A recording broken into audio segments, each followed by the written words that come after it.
Morning. I'm Barbara Nemco, Napa County Superintendent of Schools. 27 years ago, Dr. Kate Rubins could have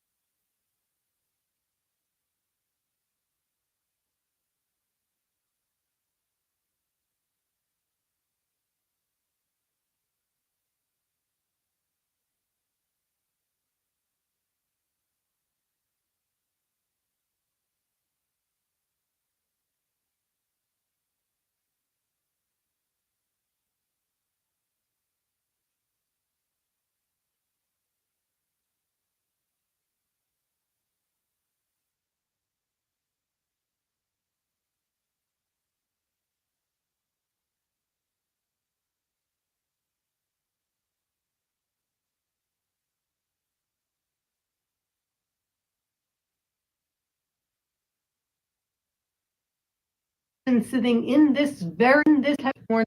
I'm Barbara Nemco, Napa County Superintendent of Schools. 27 years ago, Dr. Kate Rubins could have been sitting in this very theater, possibly in the seat you are currently occupying.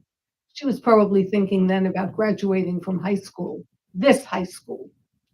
After she graduated from Vintage, she earned a Bachelor of Science from UC San Diego and a PhD from Stanford in cancer biology.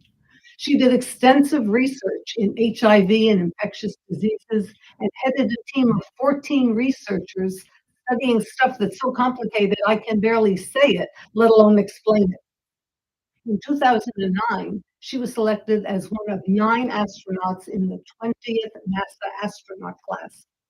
She's made 2 trips to the International Space Station. She's logged more than 300 days in space.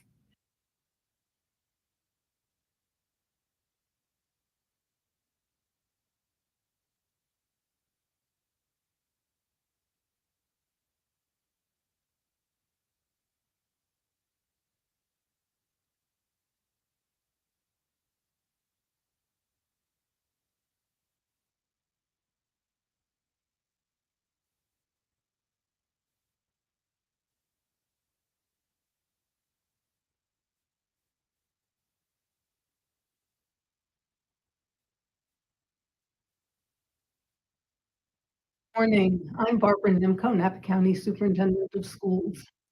27 years ago, Dr. Kate Rubin could have been sitting in this very theater, possibly in the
Mic check.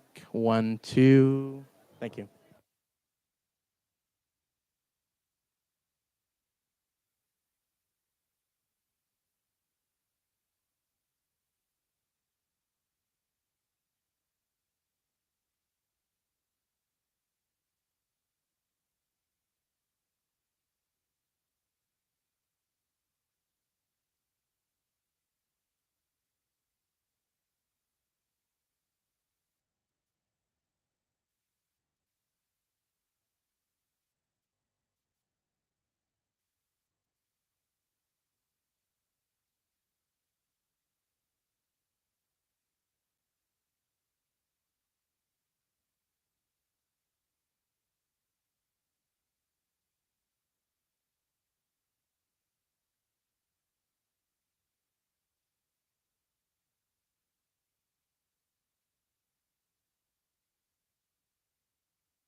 So everybody knows. So this is the order. So you ready? So orange, the last one, and then the microphone should come down there eventually, wherever the microphone is. And then once Francie, when she gets like 2 in, and you stand up over there. Okay, like questions in it. Yeah, like plan how to ask a question.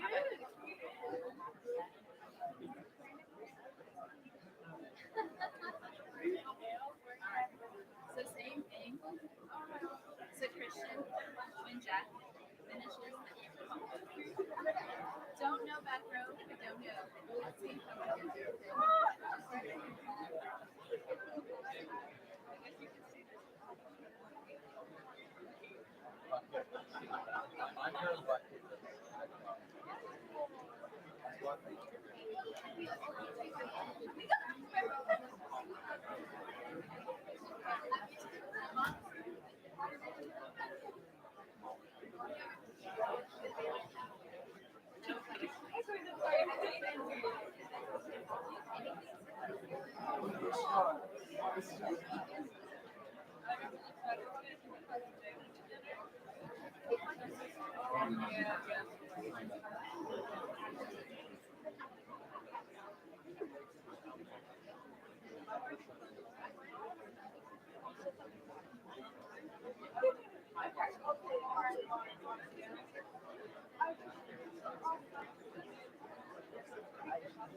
see.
Welcome.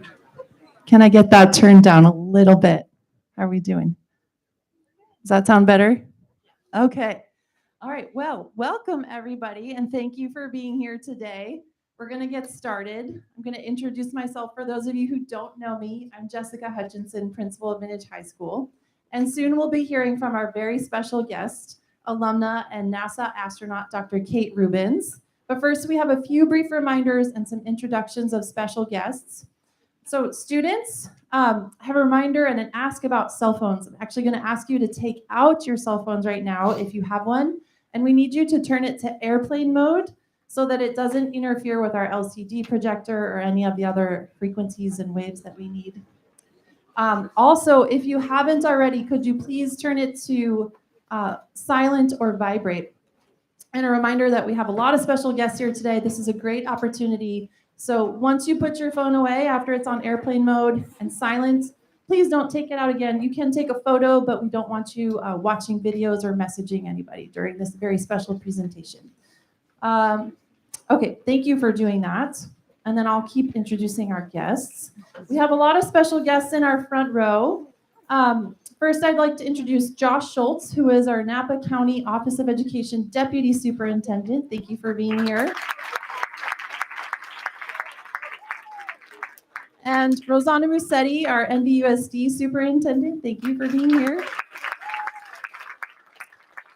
We also have Lisa Chu, our NBUSD trustee for Area 2. Welcome.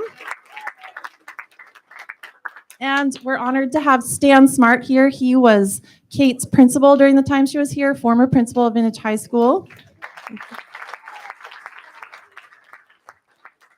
And we also have Ted and Sue Migdal here. Ted was Kate's science teacher and department chair of the science department when she was a student here. Sue, his wife, is a former NBUSD employee. Thank you all for being here today. Now I have the pleasure of introducing Newton Thomas. Many of you know Mr. Thomas. He's our English teacher and English department lead, but you may not know that he was also Kate's journalism teacher when she was a student here. So Mr. Thomas, if you want to come up for a second.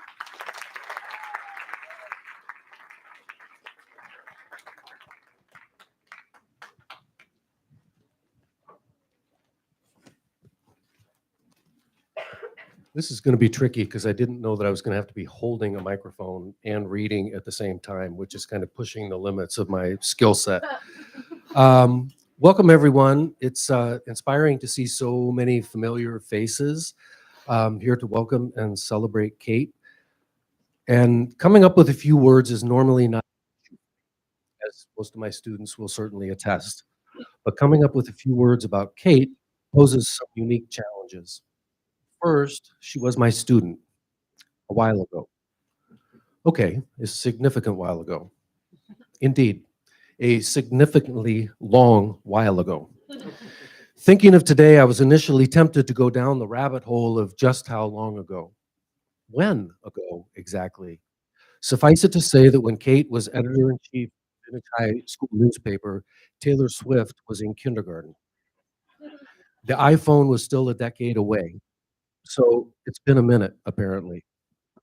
Then I was tempted, as many English teachers might be, to explore endless puns relating to Kate's soaring, her flying, her blasting off, her finding other sublime orbits, her fulfilling astronomical dreams amongst the celestial bodies, her leaving Earth's atmosphere to embark on some stratospheric quest for whatever. You get the idea.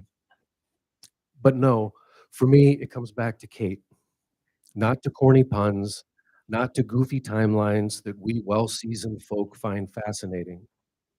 I returned to Kate as a high school senior back in the day, back in P4, working on deadline for the Vintage Times, using whatever Jurassic version of a Macintosh or Apple PowerBook we may have used to lay out the entire issue, squinting, scrolling, perhaps still then mildly mesmerized by the genius of spell check. Late nights, real deadlines, real commitment. I suspected and knew then, of course, that Kate was brilliant, dedicated, and driven. And as I think will be quite clear momentarily, Kate is still brilliant, still dedicated, still driven. For me to draw the line from the Kate I knew as a high school senior to the Kate we celebrate this morning is simply a blessing beyond words. To have known you then and to introduce you now seems an almost unfair privilege, but I'll take it. Simply put, my heart is full. And Kate, it's truly a joy and wonder to have you back here at Vintage.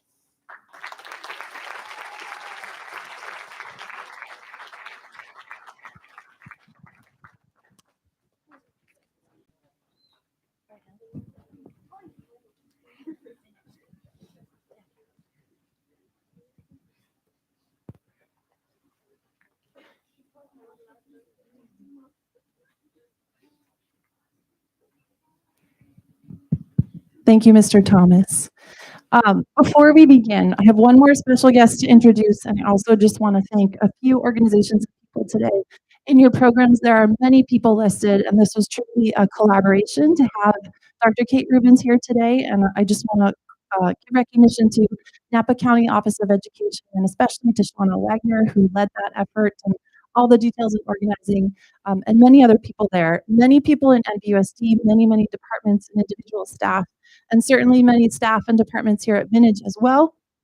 But if you can all help me in recognizing, and if you see them later today, our custodial staff, and led by Pedro Lara, our lead custodian, for the work to get this all ready for today. So thank you for that. And we have one last guest, Dr. Barb Nemko. She's the superintendent of Napa County Office of Education, and she's not able to be here today. She's on the East Coast, but she was integral in making this happen. So if you please help me, and we'll watch this video welcome message and introduction of Dr. Kate Rubins. Thank you. Good morning. I'm Barbara Nemko, Napa County Superintendent of Schools. 27 years ago, Dr. Kate Rubins could have been sitting in this very theater, possibly in the seat you are currently occupying. She was probably thinking then about graduating from high school, this high school. After she graduated from Vintage, she earned a Bachelor of Science from UC San Diego and a PhD from Stanford in cancer biology. She did extensive research in HIV and infectious diseases and headed a team of 14 researchers studying stuff that's so complicated I can barely say it, let alone explain it. In 2009, she was selected as one of 9 astronauts in the 20th NASA astronaut class. She's made 2 trips to the International Space Station. She's logged more than 300 days in space. She did 4 spacewalks, and they don't just stroll around out there. They're fixing things while they're doing spacewalks. She's conducted more than 275 science experiments and was the first person to sequence DNA in space. If that wasn't enough, she's been selected to be part of the Artemis project and go to the moon. All of us at the Napa County Office of Education are thrilled that she accepted our invitation to come back to Napa to speak to you today and to the community tonight at Napa Valley College. Dr. Rubins has shown that with very hard work, determination, and focus, you can do something extraordinary in the future. Please join me in welcoming our favorite NASA astronaut and Napa hometown girl, who has truly soared to unimaginable heights, Dr. Kate Rubins.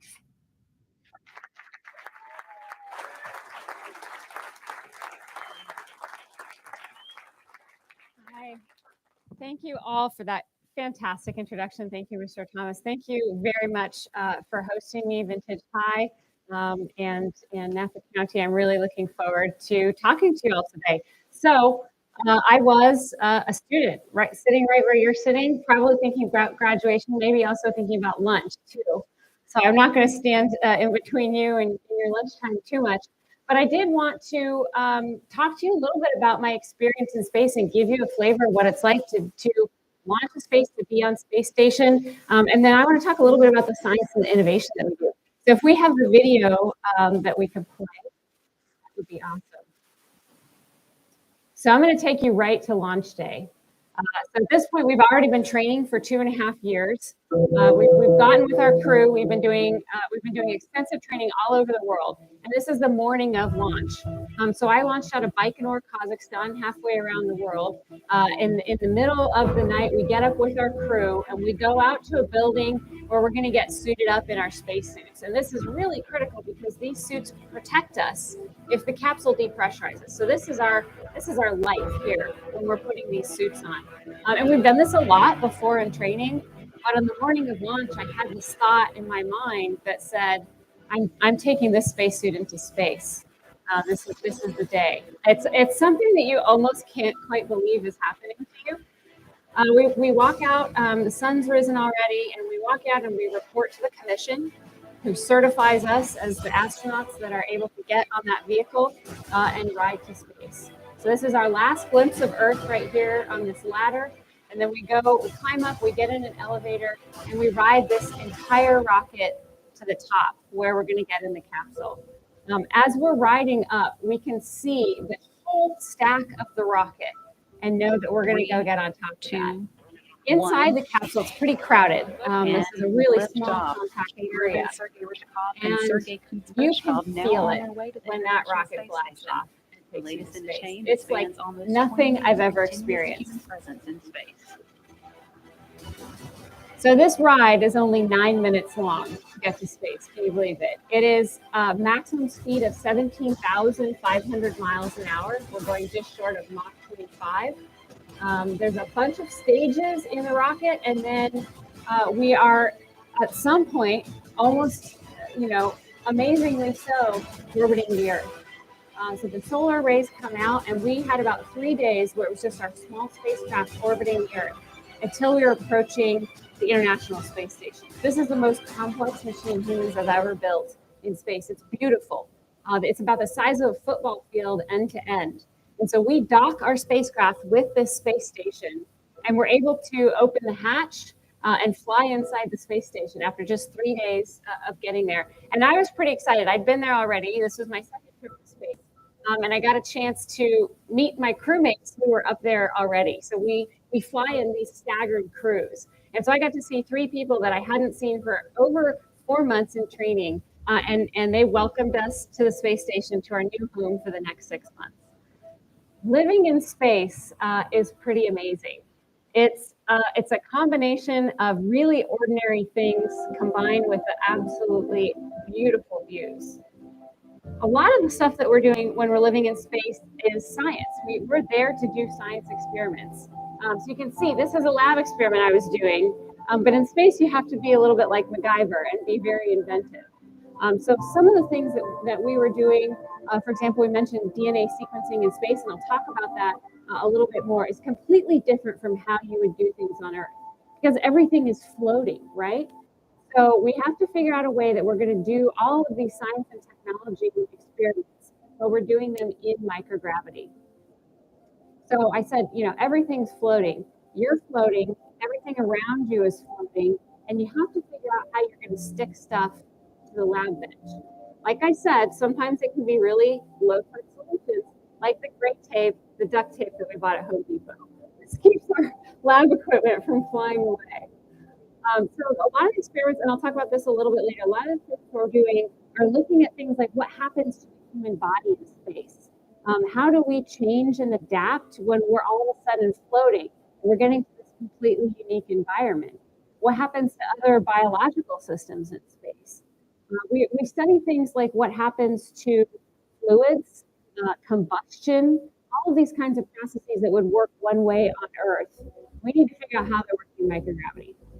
And so one of the ways that we get all of these supplies for scientific experiments is these visiting vehicles. So these don't have people on them, but they bring cargo from the Earth. And you can see just how many different kinds of visiting vehicles we get to the space station. So these vehicles are launched from Japan, they're launched from Russia, they're launched from the US. They bring us all of our supplies and our equipment to do these really critical scientific experiments. They also dock to the station, and then our job is to unload about 7,000 tons of cargo. So as you can imagine, this takes a little while. You got to figure out where you put everything and not lose track of anything. And since I lose my keys on a fairly regular basis, this is a tall for me.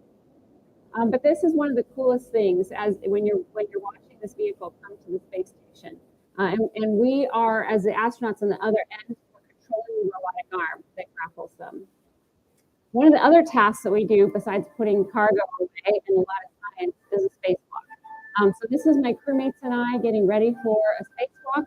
We are in the suits for about 11 hours total. We spend 4 hours getting ready to depressurize the airlock. And then we exit the airlock and we are floating outside the space station. And this is one of those things, you can get used to space, you can get used to being inside, but you can never get used to that feeling of hanging onto a handrail and looking down at Earth and having nothing keeping you from the planet except this little tether that's attached to you. As I said, the space station is huge. We translate around the space station using our arms because this is the best way to get around in space. The legs are kind of useless when you're floating. It gets a little tense. I will tell you, some of the scariest moments in my life have been on a spacewalk. It's up to you and your buddy.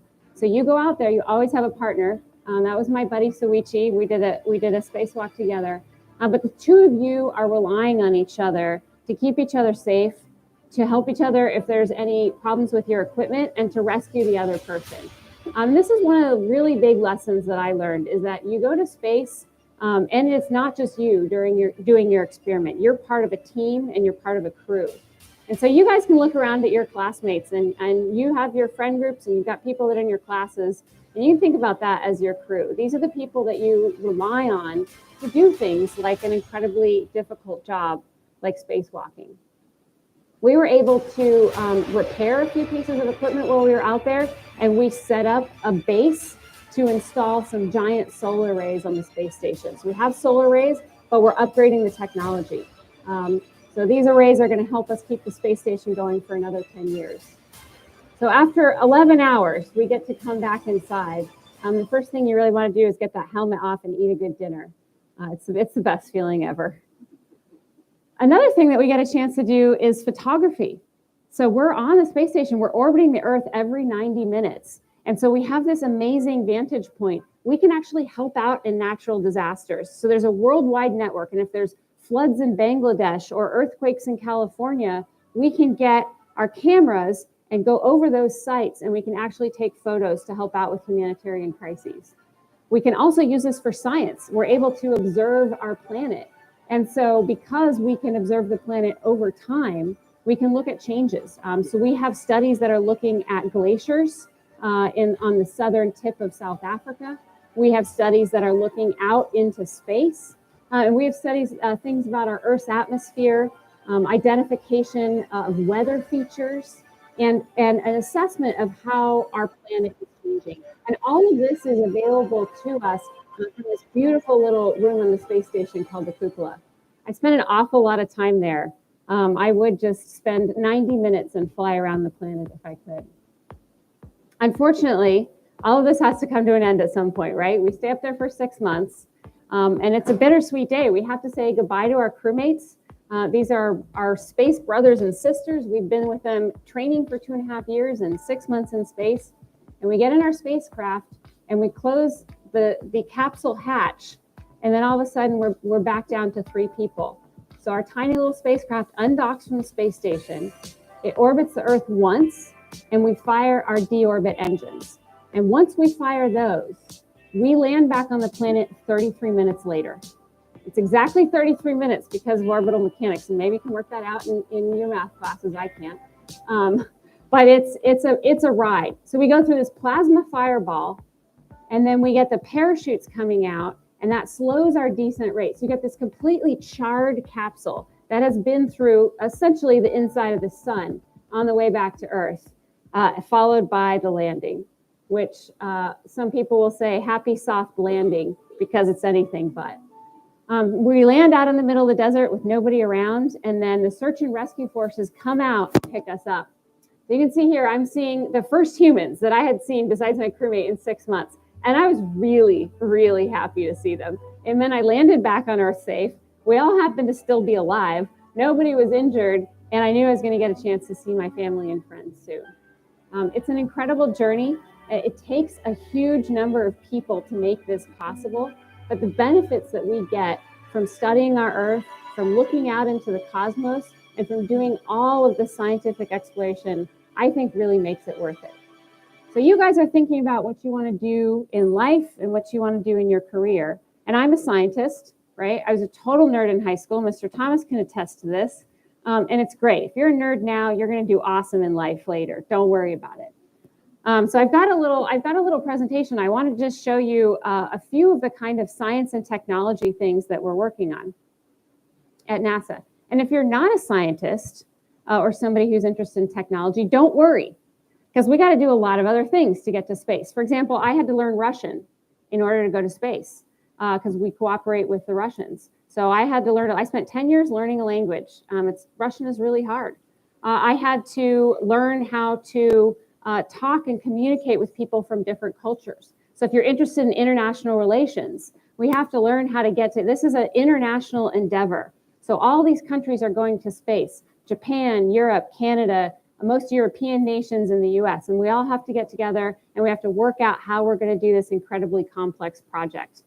There's a place in space exploration for artists, for poetry. You saw the photography that we got a chance to do on Space Station. That communicates our journey to space and the beauty of the Earth better than anything I could possibly imagine. And so we've sent a few people to space who are pilots and highly technical specialists. But as we start sending more and more people to space, there's going to be a place for all of the different kinds of things that you could imagine doing in your career. So I'm going to talk about science and technology and just give you a little bit of a flavor of the kinds of experiments that we do on the space station. So you see the sitting in the capsule, surrounded by all of the cargo that you can possibly imagine, and a lot of this is the scientific experiments. We basically have one way to get these to space. This is the business end of the rocket. And there we go. So when we think about what we're going to do in space, all of the science and the technology, we need to figure out how to make it in a small portable package that we can launch from the Earth, because you saw we don't have a lot of room. This is our laboratory. This is one of the most beautiful places I've ever seen. It's incredible, but it's really a complex technological and an engineering marvel. And so we're trying to figure out both how do humans even live and work in space, as well as how to do these scientific experiments on board the space station. So you can see we have some experiments that we do outside. We use spacewalks to install experiments. This is an experiment that was actually looking at different kinds of materials that you could use when you're building a satellite. And we don't know what happens to some of these materials in space. So it gets bombarded by radiation, right? We've got things like solar wind. We have temperature extremes between -200 and +200 every 90 minutes. So these materials are seeing some of the most extreme conditions we could possibly imagine. And we want to test them in space to make sure the satellites are working, to make sure that when you turn on your Google Maps, you have GPS, because it would be terrible if the satellite stopped working. So all of these things it's something that you don't necessarily think about, how space tech touches your life, but everything that you do, everything on your phone, everything that you think about in modern life, a lot of it is derived from some of these technologies that we started working on in the 1960s. So I want to just talk about 4 quick examples. So first, what does water look like in space? So water forms a sphere in space. And this is my friend Chris Hatfield behind a water bubble demonstrating this. So when we have a drink bag, which is a bag with a straw in it, we release that water from the straw and it forms these spheres. And you can get bigger and bigger and bigger. And this is sort of like a risk proposition. How big do you get this water bubble before it like explodes on your face or goes and hits some really important equipment that NASA gets mad at you about? Close personal friend of mine. So this water is amazing. So it forms a sphere, right, without a container to hold it, because it's in microgravity and it's suspended. As soon as it touches something, it adheres to it. And so this force of surface tension takes over everything when we're dealing with fluids in space. And as human beings, we are mostly water. So one of our questions was, these changes in fluid, how does that affect human physiology? And what we really wanted to study was the heart. So the cardiovascular system is constantly pumping blood, right? When you go into microgravity, all of those fluids shift up towards your head. The heart actually changes shape. It becomes a little bit more spherical, like that ball of water. And we know that there's risks to astronauts with blood clotting. We actually have reverse blood flow in our jugular vein. So for all these reasons, we wanted to study heart cells in space. But we had an issue, right? Everything floats. How do you keep these heart cells in this medium of water contained? So we designed some special containers here where we can actually have little wells that keep the heart cells together. We were able to launch these from Earth. They survived the launch loads. We brought a microscope up to space station so that we could actually visualize these heart cells. And we were able to put them in chambers and suspend them between 2 posts. So this is actually heart tissue. It's human heart tissue that's not just the muscle cells, but it's all of the other cells that surround the heart. And we could see them beating in space. This is really cool. This was pretty amazing. And we learned a lot about how these heart cells behave in microgravity just from this experiment alone. So next, I want to talk about things like miniaturize and simplify, right? We all love our phones. Like, I get anxious when I'm away from my phone for too long. But this technology has come from technology that used to take up the size of rooms. And so a lot of our technological advances are when we are in a situation where we have to make something work that's not ideal. You can have a room-sized computer, but it's a lot more helpful if it's a laptop. And space is a forcing function for that. So because we have to turn these giant things into smaller packages to launch them, this is an actual example of spaceflight hardware. This is our life support rack. You can see how much room this takes up in the space station and how heavy this was to launch off of Earth.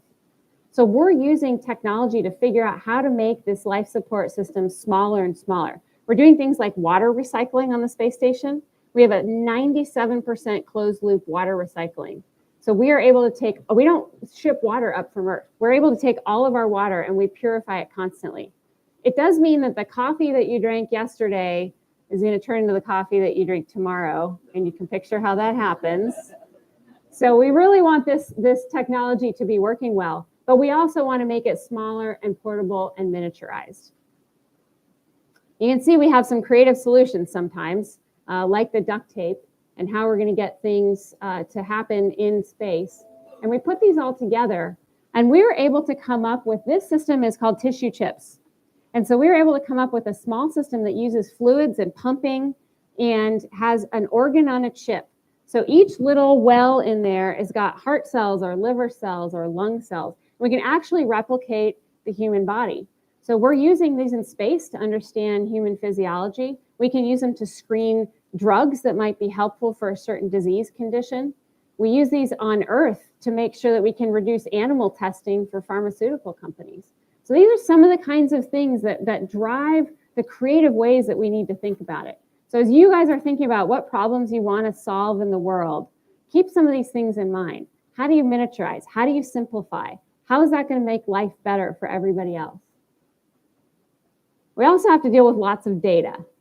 So we generate a huge amount of data on the space station, but our connection is like barely even 3G. So how do we get this data back down to the Earth? One of the really interesting cases with this was trying to identify bacteria on Earth. So we can take these swabs and we can go around the space station. It's like a Q-tip, and we can swab for bacteria. And we want to know this because we don't want harmful bacteria growing in our environment.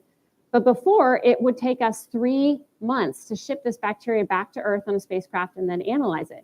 And so we figured out, is there a way that we can do all this analysis on board and just send the data back? And turns out that we can. So this is the very first DNA sequencing in space. This was the day that I did it. We're all pretty excited. This right here is the DNA sequencer. It's less than half the size of your phone. It generated terabytes of data. So I sequenced 2 billion base pairs on the space station. And so one of the things that we're really working on is how do we get the analysis and the technology right at the point of care. And so this is an interesting question if you think about things like a hospital. If you think about getting lab results back, if you go into the doctor and you want to test quickly, if you think about people that live in rural areas that can't access medicine, these kinds of things like detecting, identifying bacteria and shipping things back just as data are some of the problems that we're going to have to solve. And the last one is hard to reach places. So certainly space is a hard to reach place. But as I was doing all these experiments in space, some of my previous work, as you saw, was in the Democratic Republic of Congo. So I've lived in Africa off and on for a long time. I was doing virus research there. And this is a hard to reach place. It's a really hard place to do scientific work. We were doing a lot of disease work. So we were trying to help people who had diseases ranging from monkeypox to Ebola and prevent disease outbreaks. We were literally working on preventing pandemics before pandemics were a thing. And we still need to work on preventing pandemics.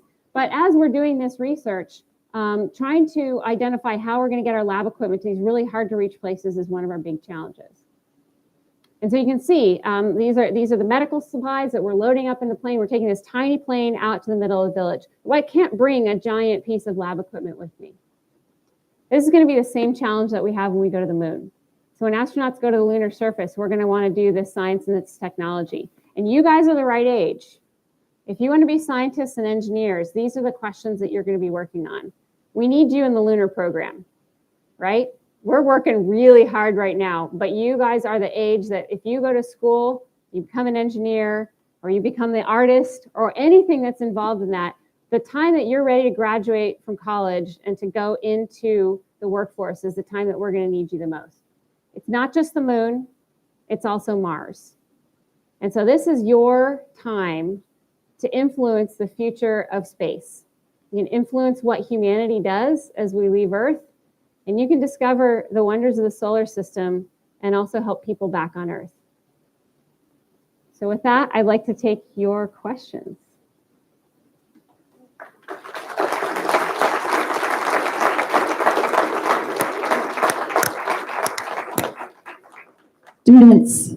Students who are asking questions, come on down and we'll form a line on these stairs.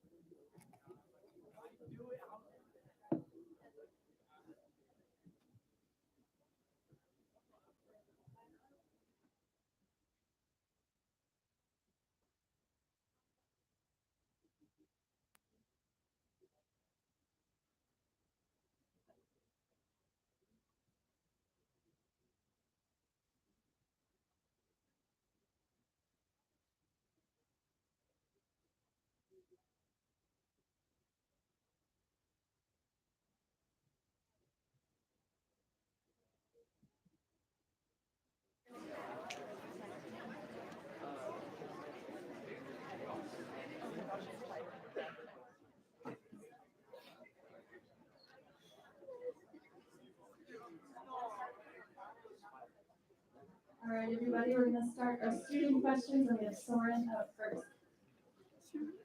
First, I'd like to start off saying thank you very much for being here. My name is Soren DeYoung. The question I have for you today is, what is the most extraordinary thing you have seen or learned on the International Space Station? Thanks, Soren.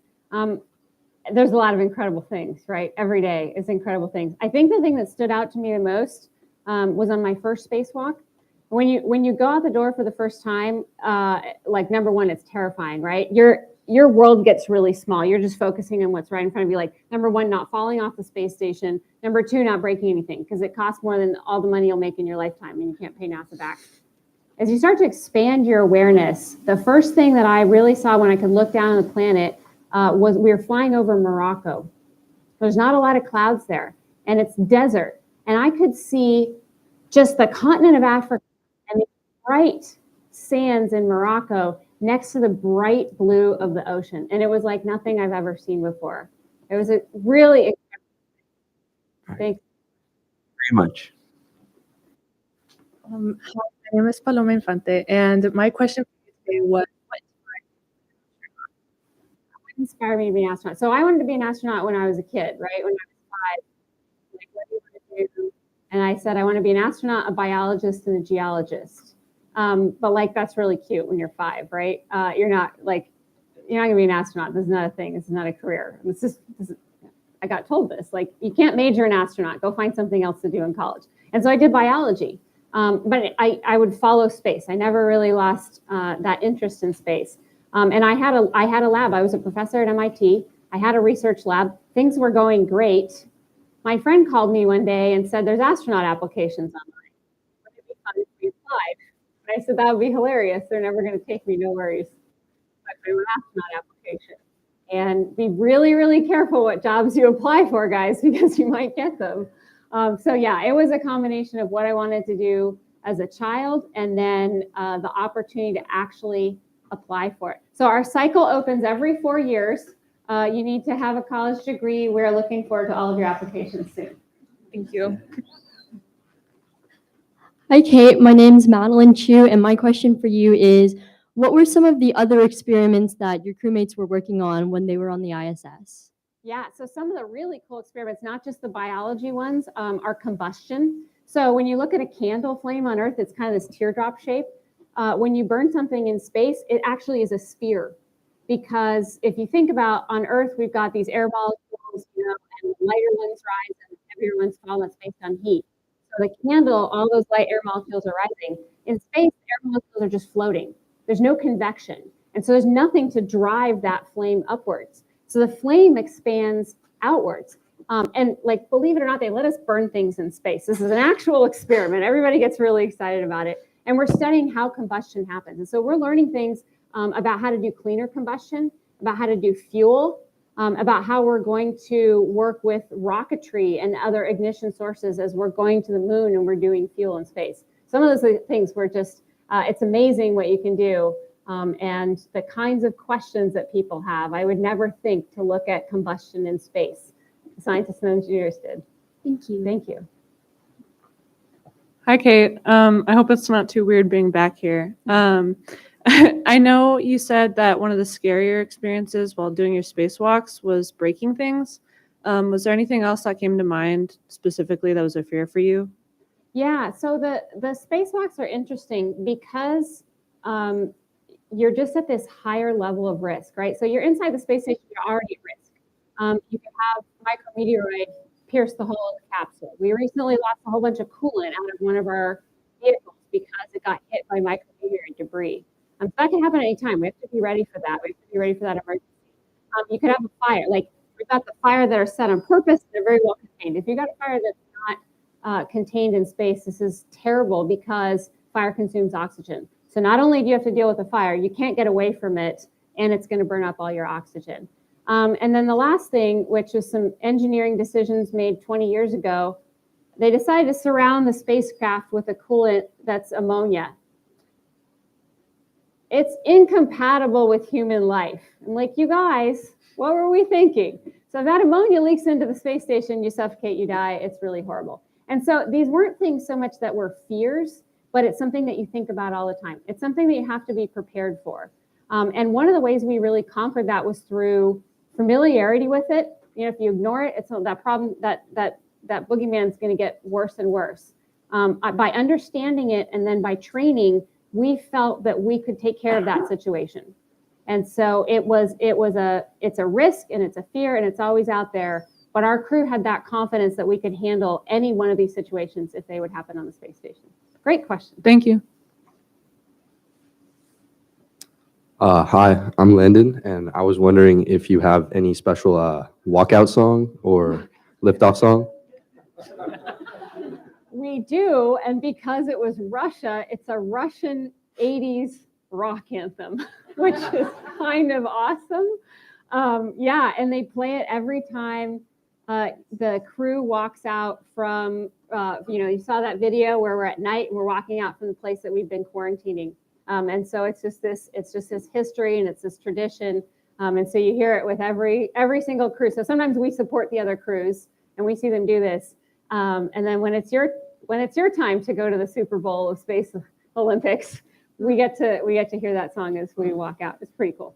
Cool. Thank you. I've never gotten that question before. I love it. Thank you. Hi, my name's Francia, and my question is, how do you think the Artemis project will help people on Earth? The Artemis project. So the Artemis program, this is our generation's answer to Apollo. So Artemis was a twin sister of Apollo. We're going to go back to the moon. It's going to do a few things. So this program is going to land the first woman and the first person of color on the moon. So when we went to the moon, it was in the 1960s. It was a really different era. And so we're doing things to make sure that the people on the moon represent the people in the United States. So that's the first thing. It's inspiring. You know, I talk to kids, I talk to kindergartners, and for them to see somebody that's like them, that's an astronaut, it really allows them to think about maybe that could be me someday. So I think it does a lot for kids and for education and for helping people think about something a little bit bigger than themselves. It also really pushes the technology. So the moon is a lot farther than Earth. In order to get 250,000 miles away from Earth, we're only 450 miles away in low Earth orbit. To get there, we have to solve some engineering problems that we're working on every day at NASA. And so that's going to drive some technology forward that will probably be really beneficial to our lives on Earth in ways we don't know right now. Thank you. Thank you. Hello, my name is Lily Andrews, and my question is, what are the benefits and challenges of being a woman astronaut? A female astronaut, yeah. So the first challenge is the fact that when I get introduced as a female astronaut, right? Like, can I just be an astronaut? Wouldn't that be cool? So yeah, it's a thing. We have a lot of women in our astronaut corps, and so we're building up more and more women that have this capability to go to space. One of the challenges is the fact that people don't think it's something that's possible that they could do. So like people will limit themselves and limit their dreams and their goals. I'm kind of a moron, so I randomly applied. But I was even thinking in my head, like, there's no way they're not going to take a female civilian biologist, right? So that's one of the challenges is just accepting that, you know, you can be confident, you can be strong, and you've got a place in the space program. And that's not just for the women. This is for everybody who doesn't quite fit in, right? You know, the mold of NASA is this male military fighter pilot. Like, that's what we think of when we see an astronaut. But if you look at our astronaut corps, we don't look like that.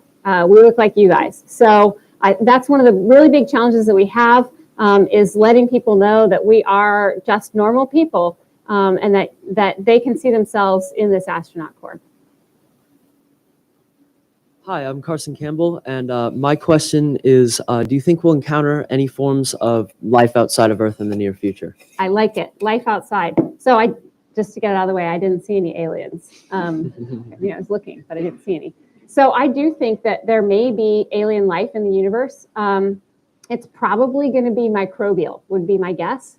So this is one of the really big reasons we're going to Mars. We're trying to see if there was ever life on Mars. So we may find life somewhere. It may not look at all like what we think life should be. And so that's a really interesting question too, is like, how do you even define life? There's a lot of scientists that are working on that. The driving force behind going to Mars is to try to figure out, is Earth unique? Do we have life elsewhere? So I think there's a possibility we could find it. But if you also think about the universe, you've got space and you've got time. So there could be life out there, but it could be so far away that we are never going to encounter it. And if you look at the James Webb Telescope, it's looking at the farthest reaches of our universe, but it's also looking back in time. So if you think about the billions of years that it took for our universe to be created, did we have life already? And it grew up and it decided to get in a war and bomb each other and we don't have it anymore. Is there life in the future? And then what are the chances that we encounter it? I think that gets pretty small, but NASA is studying what life might be like on exoplanets. So we're using telescopes to try to identify what planets would be similar to Earth and what would be hospitable to life. So we're really working on answering this question. Awesome, thank you. Hi, my name is Jackie, and I feel like you've kind of already answered my question, but what got you interested in space and the other fields that you work in? Thanks, great question. So when I was 5, there was a really cool Napa County, I don't know if they still have it, but we would go to a park and people would set up telescopes. So this wasn't necessarily professional. These were amateurs that had telescopes, and they would invite kids and families to come in. So when I was 5, my parents took my family there, and I got to look at a telescope. And if you ever had a chance to look at a telescope and like look at Saturn, you can see rings of Saturn through a telescope. So I think as a 5-year-old, you know, that's a pretty big deal. That's an event, and that was the first thing that really got me interested in space.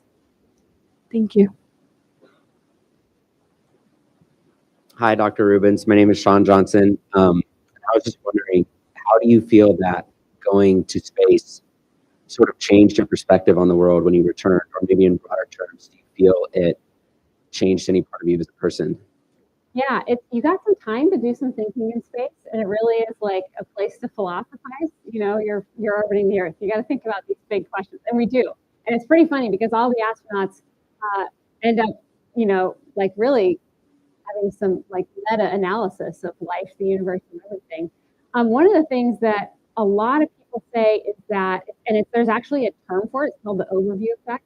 And it's this idea that you are floating above the planet and you're looking down on this planet and you're orbiting it. And so you see, like when I see the United States, I don't see like a border at Canada and Mexico. You just see this North American landmass. Same thing for Europe, same thing for Asia. So you do not see where the countries begin and end. And you also see the Earth as this really small, fragile place. So you're looking, on one side, you're looking out into the blackness of the cosmos, and then you look back at Earth and it's this really little, small, glowing blue ball. There's a lot of thinking about like, oh my gosh, holy cow, that's our home. It's real tiny. There's a lot of nothing out there, and this is the only place that we have to live. You can look at the horizon and see what our atmosphere looks like, and it's this really thin layer of atmosphere. And so there's a lot of sense of like, this is this beautiful, amazing place, and we need to protect it. And we need to probably stop quibbling with other nations so much. So yeah, really grand things, world peace, etc. It's pretty awesome. Thank you very much. Hi, my name's Jack Hefner, and my question for you is how does time work in space? Like what time zone are you in, and how do you know when to go to sleep? Yeah, that is a great question, right? Because we orbit every 90 minutes. So we got 16 sunrises and sunsets a day. How do you keep that from going all crazy? So we actually pick a time. We pick GMT, which is London time, because it's sort of halfway in between all these time zones like US, Japan, and Russia. So it kind of keeps everybody, they all have horrible hours at some point on their shifts. And it lets the astronauts synchronize to one specific time. And so we basically set our clocks and we set our calendars and we just say, we're going to be on London time the entire mission, no matter where you are over the world. Great question. Thank you. Hi, my name's Bree, and my question is, how long does it take to get to the moon? And once you're there, how long will the mission scientists stay? Oh, awesome question, because I'm working on this right now. So I'm actually working on the lunar spacesuits. This is my technical job, and we're talking about things like how many spacewalks are we going to do on the moon. So it's going to take us a while to get there. So it's going to take us up to we don't know exactly the trajectory, between 11 and 17 days, because you can't just launch off the Earth and aim for the moon with the gravitational bodies. We actually have to go fly around the moon and use the human gravity to get in this orbit, and it takes a long time. And 250,000 miles takes a little while to get there. So we're going to spend a long time getting there. Once we get there, we're going to get in a lander and we're going to go down to the surface. And we think we're going to stay on the surface for a 6-day mission. So you have a landing day, you have launch off the moon day, and then you have your time to do spacewalks and do all the science in between. I literally have a meeting about this afternoon. So great question.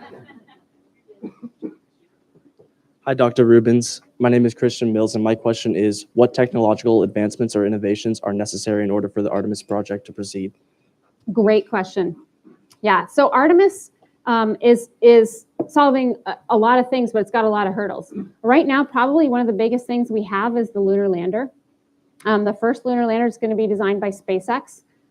So, pretty cool vehicle. But one of the plans for this is to actually refuel in space. It's really hard to launch that much fuel on the planet. It's this paradox, right? The more fuel you have, the heavier the rocket, the harder it is to get to space, the more fuel you need. So the plan is to do 10 separate launches of the fuel that we need, to put it in an orbiting gas station, essentially, and then to refuel our lander in space. So in space cryogenic refueling.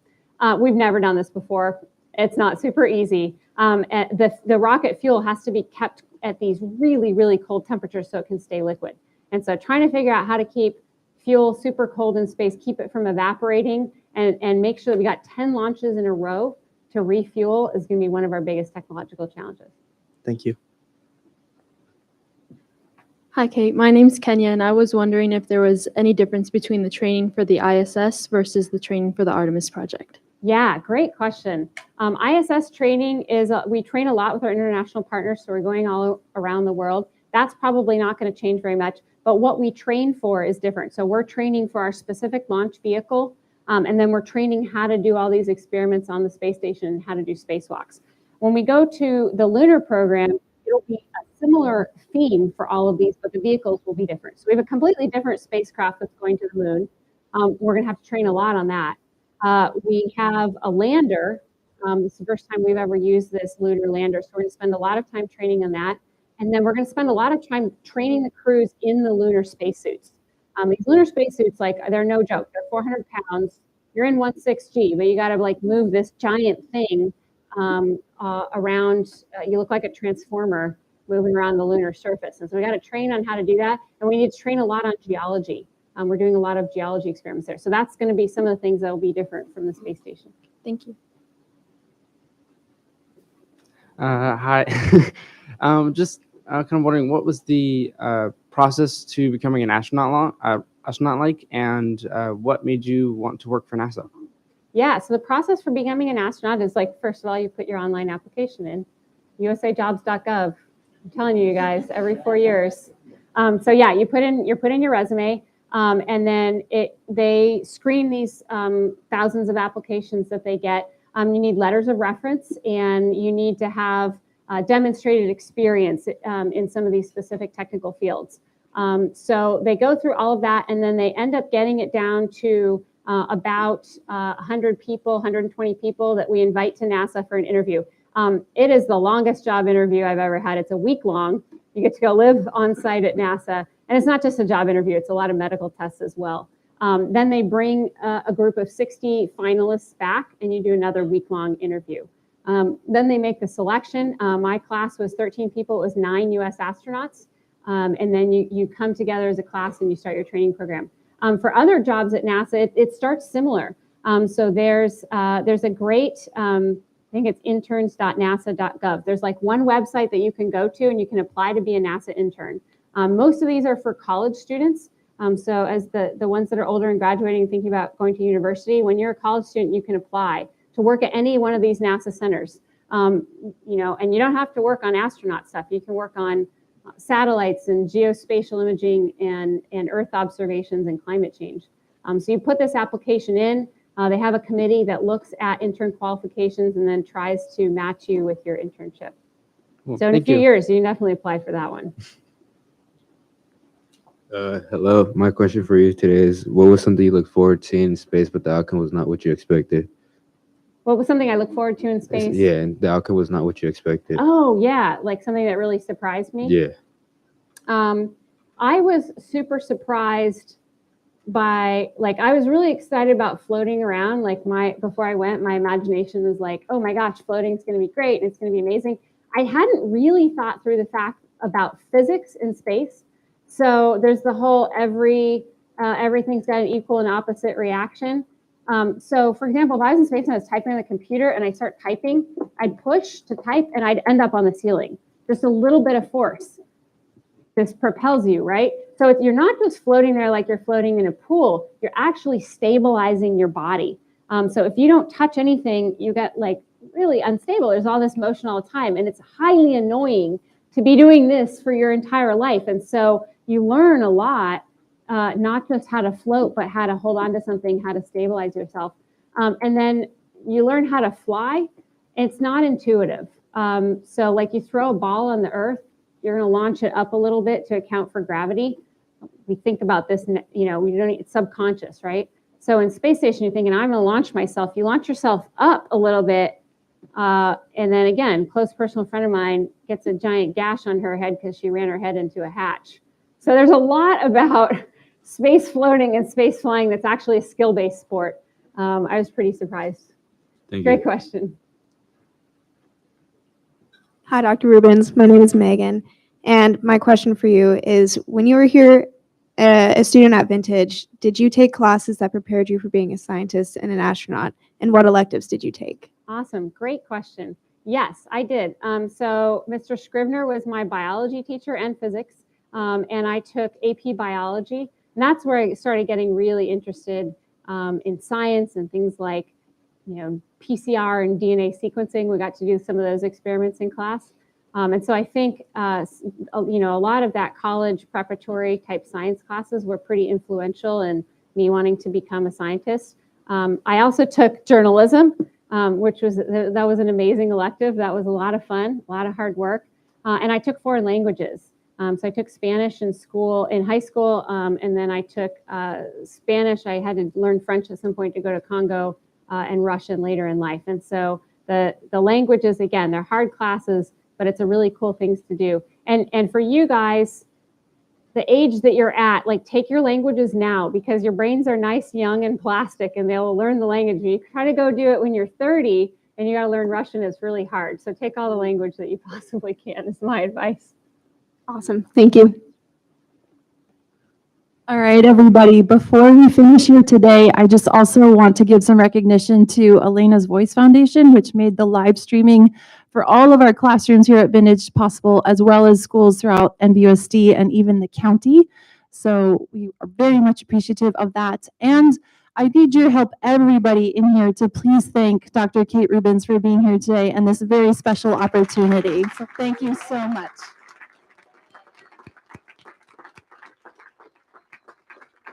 And the bell is going to ring in just a minute, and we'll go through both doors, and it will be break. And then there's a few students who are meeting me shortly. Thank you, everybody. Okay. We'll never get out of this building.